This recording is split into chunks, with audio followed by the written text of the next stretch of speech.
नमस्कार दोस्तों, स्वागत है आपका न्यूज का यूट्यूब चैनल में। आज के इस वीडियो में अफ्रीका महाद्वीप की श्रृंखला को आगे बढ़ाएंगे, जिसके अंतर्गत आज हम देखेंगे मोजाम्बिक के बारे में, जाम्बिया, जिम्बाब्वे, मलावी के बारे में। इतने देशों को हम इसमें कवर करेंगे और एक काफ़ी इंपॉर्टेंट वीडियो रहने वाली है। इसमें हम जो भी चीज़ें मैंने बताई हैं आप लोग उसको ध्यान से सुनिएगा और जो भी चीज़ें बताएंगे। और इस श्रृंखला में जितने पुराने वीडियो हैं उन सबकी एक जो प्लेलिस्ट बनी हुई है, आप जा करके वर्ड मैपिंग की प्लेलिस्ट जा करके देखिए और उसमें देखेंगे तो आपको सभी चीज़ें उसमें क्लियर हो जाएंगी कि आखिर कौन कौन सी चीज़ें किस तरीके से बताई गई हैं। आप लोग उसको अच्छे से समझिएगा। और आइए देखते हैं, काफ़ी इंपॉर्टेंट है ये वीडियो। और जो मैं बनाया हुआ हूँ ये आप लोग इसका डायग्राम बना लीजिएगा। डायग्राम बना लेंगे तो आपको अच्छे से समझ में भी आ जाएगा। तो देखिए, जो नीली कलर की जो लाइन आपको दिख रही है वो बॉर्डर की लाइन है, जो बॉर्डर लाइन है उनके बारे में मैंने बताया। तो नीला कलर जहाँ पर आपको दिख रहा है वो सब बॉर्डर लाइन है। तो इसमें से देखेंगे तो ये वाला जो देश दिख रहा है ये है कौन सा, ये वाला देश, ये मोजाम्बिक है। मोजाम्बिक के बाद ये वाला देश जो दिख रहा है वो है जाम्बिया। जाम्बिया के नीचे जिम्बाब्वे, और ये वाला जो देश दिख रहा है इसको हम लोग बोलते हैं मलावी। इतने सारे देश हैं। सभी देशों की राजधानियां वगैरह आप याद रखिए। जैसे मोजाम्बिक की देखेंगे तो मापुतो, जिम्बाब्वे की हरारे, जाम्बिया की लुसाका, मलावी की लिलोंग्वे। तो इतनी सारी राजधानी याद रखिए। तो एक एक देश से शुरुआत करते हैं। शुरुआत हम करेंगे मोजाम्बिक से। तो किसी भी देश को पढ़ने से पहले जरूरी होता है कि हम ये सबसे पहले देखें कि वो कौन कौन सी जलराशि से सीमा लगती है और कौन कौन से देशों से वो सीमा लगाता है। दो बातें याद रखने की जरूरत है। तो अगर जो हम बात करेंगे मोजाम्बिक की, तो मोजाम्बिक की अगर जो हम बात करेंगे किससे किससे सीमा लगाता है, तो सीमा की जब बात होगी तो हमें देखने को मिलेगा ये किसके देश से सीमा लगाता है। तो ऊपर की तरफ Tanzania, Malawi, Zimbabwe, Zambia, Zimbabwe, Swaziland, दक्षिण अफ्रीका। देखिए यहाँ पर एक छोटा सा देश दिख रहा है स्वाजीलैंड, जिसका नया नाम इस्वातनी है। द लैंड ऑफ इस्वातनी बोलते हैं इसको। तो ये इस्वातनी है। स्वाजीलैंड और स्विट्जरलैंड के नामों में कन्फ्यूजन था, इसलिए यहाँ के राजा के नाम पे इसका नाम इस्वातनी रख दिया गया। और ये स्वाजीलैंड, उसके नीचे आप देख रहे हैं पूरा ये कौन सा है, ये है पूरा दक्षिण अफ्रीका है। आगे इसमें देखेंगे तो छोटा सा देश लेसोथो आएगा जब हम दक्षिण अफ्रीका की बात करेंगे। अब इसमें और जब हम देखेंगे तो मोजाम्बिक में क्या क्या खासियत है, तो मोजाम्बिक में देखेंगे तो मोजाम्बिक के मध्यवर्ती क्षेत्र में देखेंगे तो ये वाला क्षेत्र देखेंगे तो पठारी है। उत्तरी क्षेत्रीय पठारी यहाँ पर देखेंगे तो मोजाम्बिक का पठार और लिचिंगा का पठार, दो फेमस पठार हैं। नीचे की तरफ आएंगे तो यहाँ पर हम देखेंगे तो आपको देखने को मिलेगा, यहाँ पर देखिए मापुतो इसकी राजधानी है और यहाँ पर एक खाड़ी स्थित है, इसको बोलते हैं मापुतो की खाड़ी। और यहाँ पर देखेंगे तो सोफाला की खाड़ी यहाँ पर दिखती है। ये पूरी जो वाटर बॉडी आपको दिख रही है इसको बोलते हैं मोजाम्बिक चैनल। ये वाला जो द्वीप दिख रहा है इसको बोलते हैं मेडागास्कर। अगली वीडियो में मेडागास्कर के ऊपर चर्चा करेंगे। मेडागास्कर के बारे में बताएंगे कि आखिर मेडागास्कर की कौन कौन सी भौगोलिक विशेषताएं हैं, उसकी हम चर्चा नेक्स्ट वीडियो में करेंगे। तो ये तरफ दिख रहा है आपको मोजाम्बिक, दूसरी तरफ दिख रहा है मेडागास्कर। इन दोनों के बीच में मोजाम्बिक चैनल है और मोजाम्बिक चैनल से होते हुए मोजाम्बिक की जलधारा भी बहती है। वो कैसी जलधारा है, गर्म जलधारा है। और दूसरी तरफ आप देखेंगे तो यहाँ पर मेडागास्कर जलधारा बहती है। ये रहती है मोजाम्बिक की जलधारा, ये रहती है मेडागास्कर की जलधारा। दोनों की संयुक्त धारा को हम लोग बोलते हैं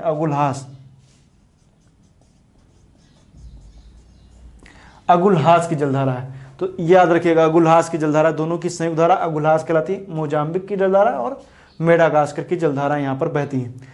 ये तो हो गई बातें। अब आइए और देखते हैं।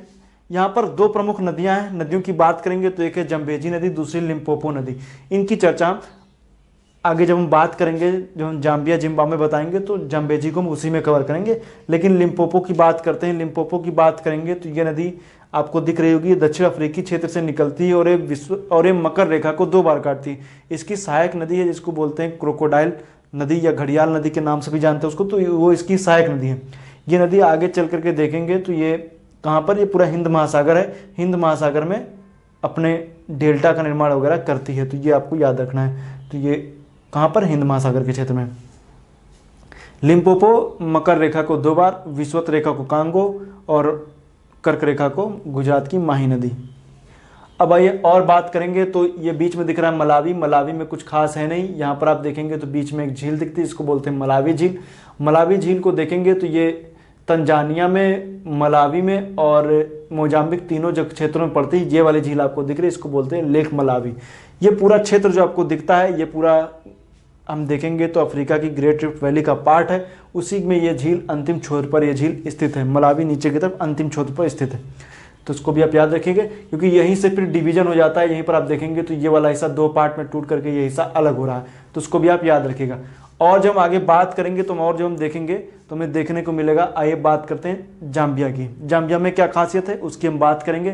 तो जाम्बिया की अगर जो बात करेंगे तो मुख्य रूप से देखेंगे तो ये थोड़ा अगर हम देखेंगे तो जैव विविधता की दृष्टि से काफ़ी समृद्ध है। यहाँ की भौगोलिक विशेषताओं में देखेंगे तो मुख्य रूप से हमें यहाँ पर दलदल, नदियाँ और यहाँ पर कई सारी देखेंगे तो जैव विविधता के क्षेत्र में यहाँ पर कई सारे वनस्पतियों की प्रजातियाँ, जानवर वगैरह एक काफ़ी आपको देखने को मिल जाते हैं। तो ये काफ़ी दलदली इलाका है। उत्तरी क्षेत्र में देखेंगे तो पर्वतीय और दलदली क्षेत्र है, और यहाँ के क्षेत्रों में देखेंगे तो जैसे यहाँ की लुगांगवा नदी है, लुगांगवा नदी वगैरह पूरा एक अपने मगरमच्छ वगैरह, और यहाँ पर देखेंगे तो जैसे हिप्पोपोटामस जो होते हैं उनके लिए ये सब जानी जाती है। तो आइए देखते हैं क्या खासियत है। तो मैंने बताया जैसे यहाँ पर दलदल है, तो दलदलों के नाम भी यहाँ पर बताए गए हैं। तो कौन कौन से दलदल हैं, दलदलों की बात करेंगे तो बुसांगा दलदल, लुकांगा दलदल, बागवेलू झील एवं यहाँ पर दलदल है उसी के नाम से बागवेलू झील एवं दलदल है। तो ये झील और दलदल ये क्षेत्र है, लुकांगा दलदल और बुसांगा दलदल, 3 दलदल यहाँ पर फेमस है। ऊपर की तरफ देखेंगे तो आपको दिखेगी मवेरू झील, मवेरू झील ऊपर की तरफ है, ये याद रखिएगा।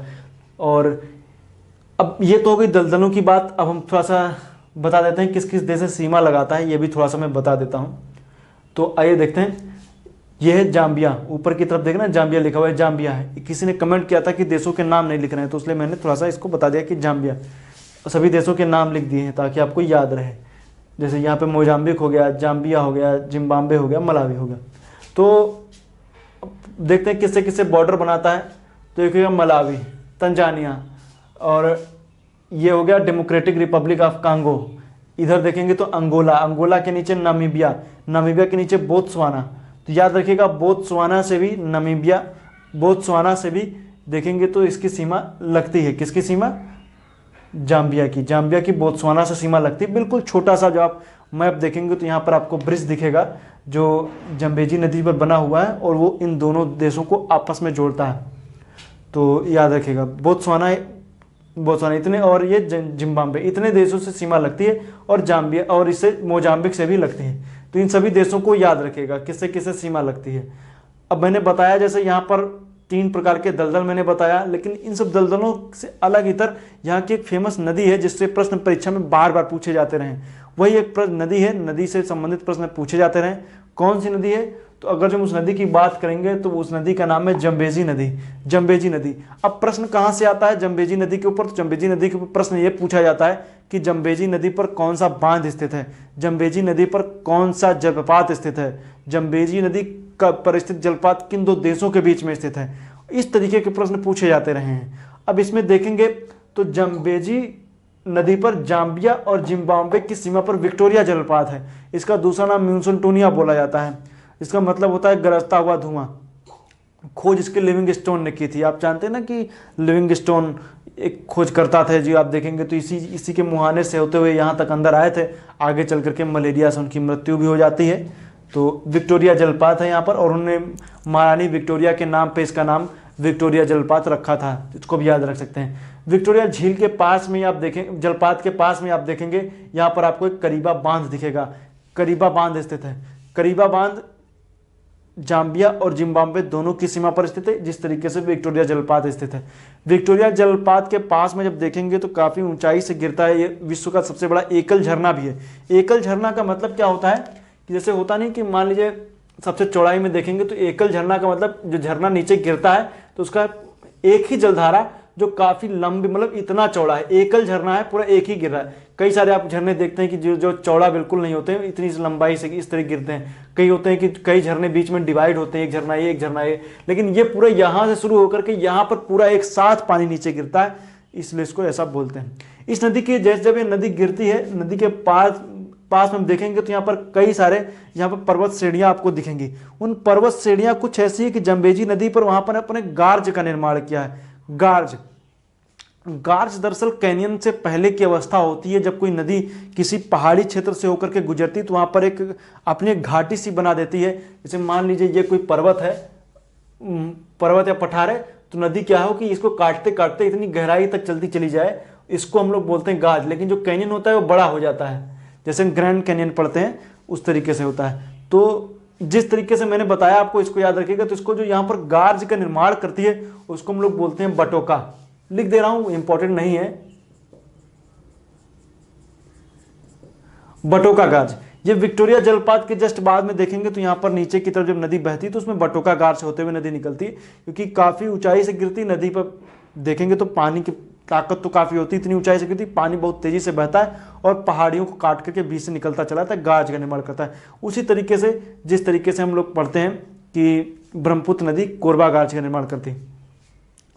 अब करीबा बांध हो गया। करीबा बांध देखिए, ये नदी भी जाम्बिया और जिम्बाब्वे की सीमा बना रही। उसके बाद में ये नदी कहाँ पहुंच जाती है? ये नदी पहुंचती है मोजाम्बिक में। मोजाम्बिक में यहाँ पर एक बांध बना हुआ है जिसको बोलते हैं कहोरा बस्सा बांध।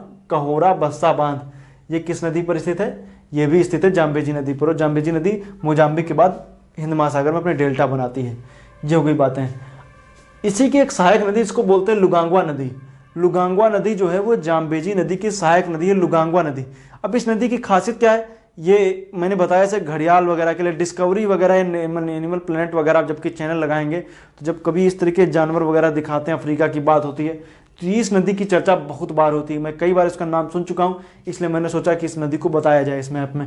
तो लुगांगवा नदी है, ये जो दलदली क्षेत्र से देख रहे हैं, वांगवेलू झील और दलदली क्षेत्र जो आपको दिख रहा है काफ़ी बड़ा क्षेत्र, इसी क्षेत्र से होते हुए नदी बह के आती है। तो इसको भी आप याद रखिएगा। बाकी और कुछ इसमें खास है नहीं, जो चीज़ें थी मैंने बता दिया। अब आते हैं थोड़ा सा, एक पर्वत श्रेणी भी याद रखिएगा, मुचिंगा पर्वत है यहाँ पर, याद रखिएगा। मुचिंगा पर्वत देखेंगे तो बाउंड्री लाइन पे पड़ता है, ये वाला क्षेत्र आप देख रहे हैं। तो जो डेमोक्रेटिक रिपब्लिक ऑफ कांगो है उसकी सीमा पर ये पड़ता है। अब हम बात करेंगे जिम्बाब्वे की। जिम्बाब्वे की चर्चा आप लोग क्रिकेट मैच में सुनते रहे होंगे, जिम्बाब्वे के साथ मैच है इस तरीके से। तो क्रिकेट के लिए फेमस है जगह, बाकी जैव विविधता के लिए तो जाने ही जाते जिम्बाब्वे। राजधानी है हरारे। और यहाँ पर देखेंगे तो मुख्य रूप से देखेंगे तो यहाँ पर पठार जो पड़ता है उसको बोलते हैं मफुंगा भूसा पठार यहाँ पर पड़ता है। और चिजारीरा पहाड़ियाँ यहाँ पर है, मोटोपो पहाड़ियाँ यहाँ पर पड़ती हैं। इतनी सारी पहाड़ियाँ हैं। और इसमें देखेंगे तो मुख्य रूप से किस किस देश से सीमा बनाता है, तो उसमें जब हम देखेंगे तो जाम्बिया, नामीबिया से नहीं सीमा बनाता है, बोत्सवाना, दक्षिण अफ्रीका और मोजाम्बिक, इतने देशों से सीमा बनाता है। इसको भी याद रखिएगा। जैसे मैंने बताया है, इसमें मफुंगा बूसा पठार ये वाला क्षेत्र है, चिजारीरा पहाड़ियाँ ये वाली पहाड़ियाँ, और मोटोपो पहाड़ियाँ ये वाली पहाड़ियाँ, इतनी सारी यहाँ पर पहाड़ियाँ स्थित हैं। इनको भी आप याद रखिएगा। बाकी कुछ खास इसमें है नहीं, जो चीज़ें थी मैंने बता दिया। और आज के फिलहाल इतना ही। उम्मीद करता हूँ वीडियो आपको अच्छा लगा है। नेक्स्ट वीडियो में हम बात करेंगे मेडागास्कर की बात करेंगे। मेडागास्कर के आसपास जो द्वीप वगैरह, रियूनियन द्वीप, ये सब जितने भी छोटे मोटे द्वीप दिखते हैं उनकी बात कर देंगे। हिंद महासागर में और कई सारे द्वीप इस क्षेत्र में स्थित हैं, उनकी चर्चा करेंगे। तो मेडागास्कर के साथ आसपास के द्वीपों की चर्चा होगी। और उसके बाद की जो वीडियो मैं लेकर के आऊँगा उसमें मैं आपको बताऊँगा दक्षिण अफ्रीका के बारे में। दक्षिण अफ्रीका के बाद हम बात करेंगे बोत्सवाना की, बोत्सवाना के बाद अंगोला, फिर उसके बाद में कांगो वगैरह, इन सभी देशों की चर्चा होगी। धीरे धीरे हम जैसे आगे बढ़ेंगे सभी देशों की चर्चा होगी। बस बात यही कि आप लोग जो मैं बताता हूँ उसको एक मानचित्र बना करके उसको अपने स्तर पर करते जाइए, क्योंकि अगर जो आप उसको पढ़ते रहेंगे तो चीज़ें आपको अच्छे से समझ में आती रहेंगी। लेकिन अगर जो आप उसको ढिलाई के साथ में इसको मैप नहीं बनाएंगे तो आपको चीज़ें समझ में नहीं आएंगी। और बाकी अगर जो बताएंगे, अगर इस मानचित्र में या जो भी चीज़ें आपको समझ में नहीं आ रही हैं तो आप नीचे कमेंट करके हमसे पूछ भी सकते हैं। बाकी अगर जो आपको इस वीडियो से रिलेटेड कोई सुझाव है तो हमें नीचे कमेंट बॉक्स में ज़रूर बताइएगा। और तो सभी चीज़ें मैंने बता ही दी हैं। बाकी जैसे मान लीजिए जो है आप ये मैप बनाते हैं अपने कॉपी पर, जब भी मैप वगैरह बनाएंगे तो मैप बनाने के बाद में आपको अगर जो कोई नई चीज़ मिलती है, जो भी चीज़ मिलती है, उसको भी वहीं पर नोट कर लिया कीजिए। हो सकता है कुछ चीज़ मैं ना बता पाया हूँ, लगभग चीज़ें तो मैंने कवर की, हो सकता है कुछ छूट गया हो, तो जो चीज़ छूटी उसको भी वहीं पर आप तुरंत बना लीजिएगा। और एटलस वगैरह को पढ़ते रहिए। बाकी मैंने जैसे एशिया कॉन्टिनेंट बताया था, तो जैसे मैंने आपसे पूछा कोई देश वगैरह छूटा तो नहीं, लेकिन लगभग लोगों ने देखा, किसी को कुछ पता नहीं चला, लेकिन 2 देश छूट गए थे। एक है नेपाल, दूसरा भूटान। इन 2 देशों के बारे में मैंने नहीं बताया, वो छूट गए थे एशिया कॉन्टिनेंट में। उनको हम आगे चल करके आपको बताएंगे कि आखिर नेपाल और भूटान की क्या भौगोलिक विशेषताएं हैं, उनकी चर्चा करेंगे। तो और एक तिब्बत के ऊपर भी वीडियो बना देंगे, लेकिन फिलहाल अफ्रीका कॉन्टिनेंट खत्म होने के बाद ही उस पर चर्चा करेंगे। आज के लिए इतना ही। वीडियो देखने के लिए आपका बहुत बहुत धन्यवाद।